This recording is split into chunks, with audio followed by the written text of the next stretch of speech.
Thank you to PAI for being the organization that it is. We have known it, I've known it personally from my prior career since its inception. It's been an extremely useful venue, probably the best that I've seen at actually bringing together partners from civil society, from academia, from the private sector to actually work on applied concrete projects, and not only to be a talking shop. And we need more of those venues to be able to advance on the numerous subfiles of AI policy that we are all familiar with.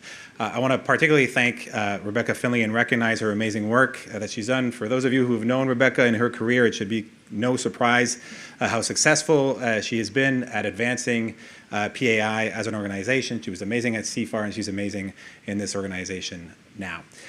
So thank you to PAI. Thank you for all of you for coming to our new offices here in New York. I hope you have great, insightful discussions and debates today. And now, Rebecca, thank you.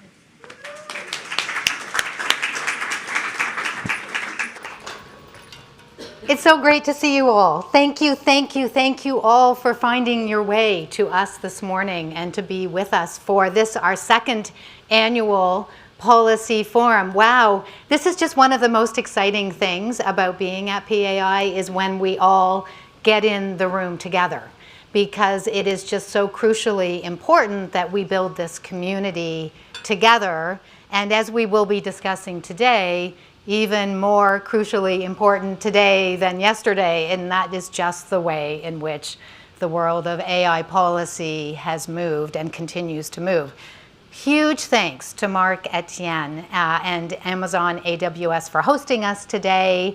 Thank you for this space. Thank you for your founding contribution to PAI. You have continued to be one of our most supportive partners in our work and in our mission. Thank you so much. And I would also say that I have known Marc-Etienne for a very long time. He was doing AI policy before there was a thing called AI policy.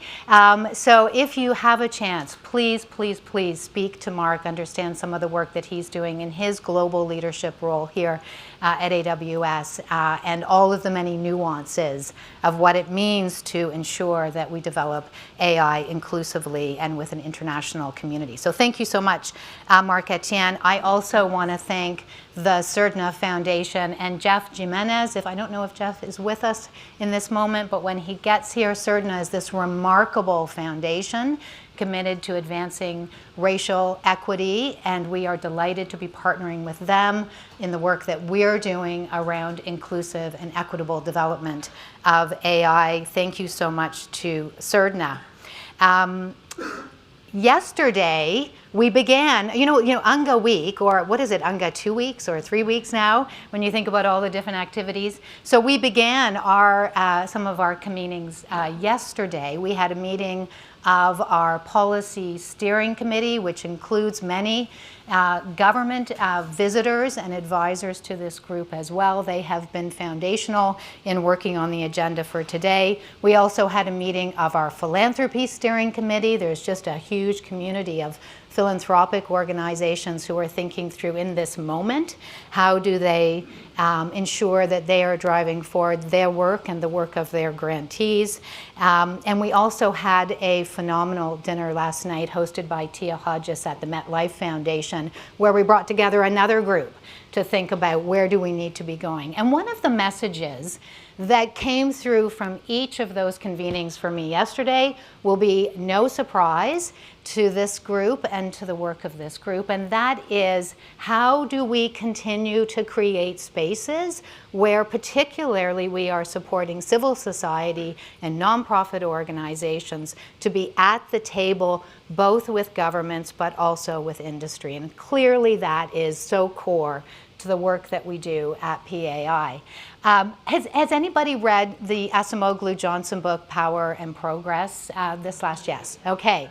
So it just keeps coming up in my mind, and they make this case, I think, so beautifully, looking at the way in which technology has been developed in society over time, that it is just always the case that if we are thinking about how technology actually benefits people and communities and societies, that it has to be the case that we have a countervailing measure to just straight on technological innovation, and that is very good public policy.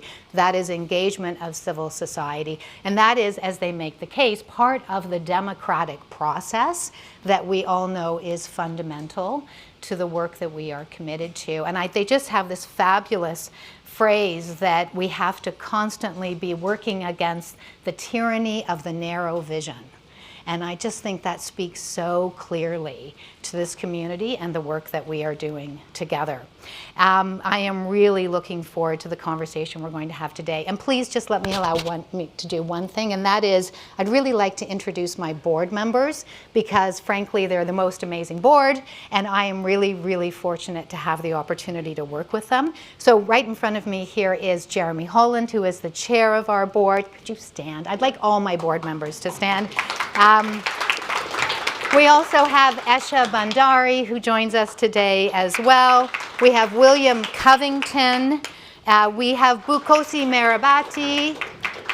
We have Lori. I don't know if Lori's with us yet. Lori McGlinchey. We have Lama Nachman, who's been with us for the last couple of days.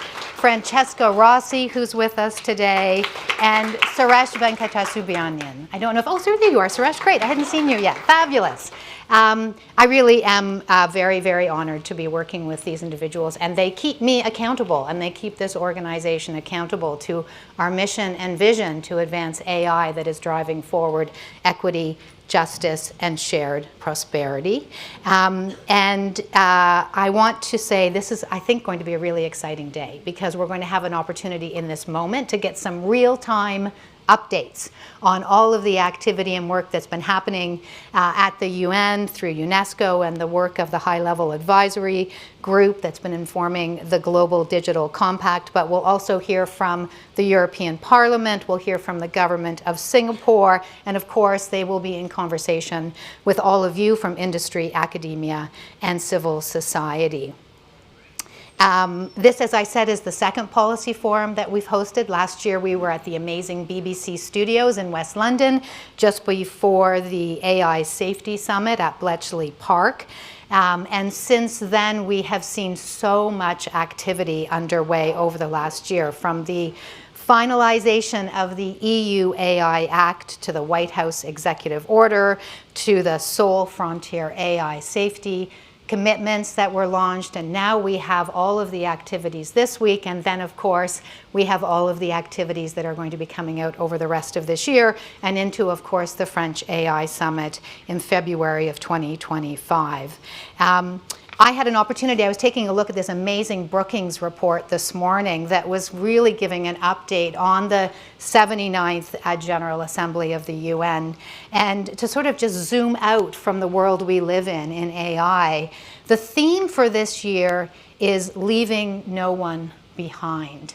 And I just felt, again, just so important that that is front of our minds today as we think about this work. It's very much going to be a set of assemblies focused and led by Africa and the perspectives. And one of the really important statistics that I saw in this report is that as we look at the Sustainable Development Goals and their movement forward to 2030, the one that lags the most when we think about Africa versus some of the other regions of the world is goal number 9, innovation, industry, and infrastructure. So there, yet again, a reason for us to be in conversation about how we think truly internationally about the work that we're doing.